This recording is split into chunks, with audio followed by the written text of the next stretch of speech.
Hi అండి. నెయ్యి అయితే శుభ్రంగా మీగడతోనే తీసేయొచ్చండి ఈజీగా. స్టవ్ పైన కళాయి పెట్టుకోవాలి. కళాయిలో కొద్దిగా వాటర్ ఉన్నట్టు చూసుకోవాలి. ఎందుకంటే మనకి కళాయికి మీగడ అనేది అంటుకోకుండా ఉండడం కోసం కళాయి కొంచెం కడిగేసి పెట్టుకున్నట్లయితే మనకి అడుగంటకుండా ఉంటుంది. ఇలాంటి గరిటె తీసుకొని దగ్గర నిల్చొని చక్కగా ఐలో పెట్టేసుకోవాలి స్టవ్వు. ఐలో పెట్టేసుకొని బాగా కలుపుతూ ఉంటే మనకు అడుగంటకుండా చక్కగా నెయ్యి అనేది వచ్చేస్తుందండి. ఆ గోదావరి కూడా పడేయకుండా చక్కగా ఇంత బెల్లం కానీ షుగర్ కానీ వేసుకొని పిల్లలకి ఇచ్చినా మనం తిన్నా చాలా బాగుంటుంది. దాల్చిన చెక్క ఎందుకు వేసానంటే చాలా మీగడ ఉన్నట్లయితే పుల్లగా గట్ట అయినట్లయితే ఆ పులుపు అనేది కొంచెం కవర్ చేస్తుందండి. పులుపు అనేది గుంజేస్తుంది.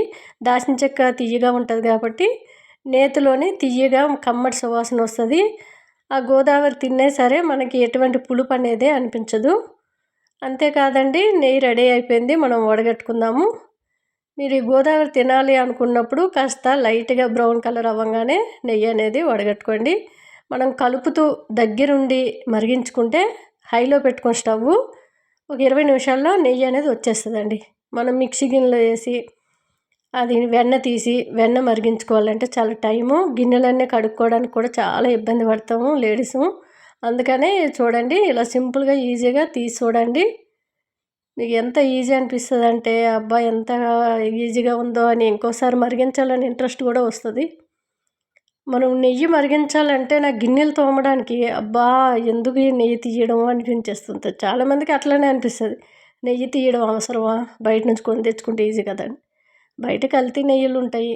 మనం పోపించుకున్న పాలలో స్వచ్ఛమైన ఆవు నెయ్యి కానీ మనకి బర్రె నెయ్యి కానీ ఈజీగా తీసుకోవచ్చు. ఇదైతే బర్రె నెయ్యి, బర్రె పాల నుంచి వచ్చిన నెయ్యి. చూసారు కదా, చక్కగా కొంచెం బెల్లం పొడి వేసుకున్నాను. మీరు బెల్లమైన షుగర్ అయినా వేసుకొని ఆ దాల్చిన చెక్క తీసి సైడ్కి పెట్టేసి ఇదంతా కూడా ఒక కప్పులో వేసేసి మీరైనా తినొచ్చు, మీ పిల్లలకైనా ఇవ్వచ్చు. మన కలాకండ్ స్వీట్ లాగా అనిపిస్తుందండి. చాలా టేస్ట్గా ఉంటుంది. కళాయి చూసారు కదా, అడుగు కొంచెం కూడా అంటుకోకుండా చక్కగా వచ్చింది. మనం తోమడం చాలా ఈజీ, చక్కగా తోమేసుకోవచ్చు. గిన్నెలు జిడ్డుగా ఉంటే ఎక్కువ తోమబుద్ధి కాదు అసలు. ఇలా చేసి చూడండి, మీకు నెయ్యి తీసేయడం అయిపోద్ది, స్వీట్ తినేయడం అయిపోద్ది, చక్కగా కడిగేయడం కూడా ఈజీగా అయిపోతుంది. టేస్ట్ అయితే చాలా చాలా నచ్చుద్దండి. నేను ఎప్పుడూ కూడా తింటూనే ఉంటాను. చాలా టేస్ట్గా అనిపిస్తుంది. షుగర్ అయినా బెల్లం అయినా, బెల్లం పొడితోనే బాగుంటుంది, షుగర్ కంటే కూడా టేస్ట్ అదిరిపోయిందండి. నెయ్యి చూసారా, 1/2 కిలో నెయ్యి వచ్చింది. ఒకసారి ఎవరికైనా నచ్చితే త్వరగా మరిగించుకొని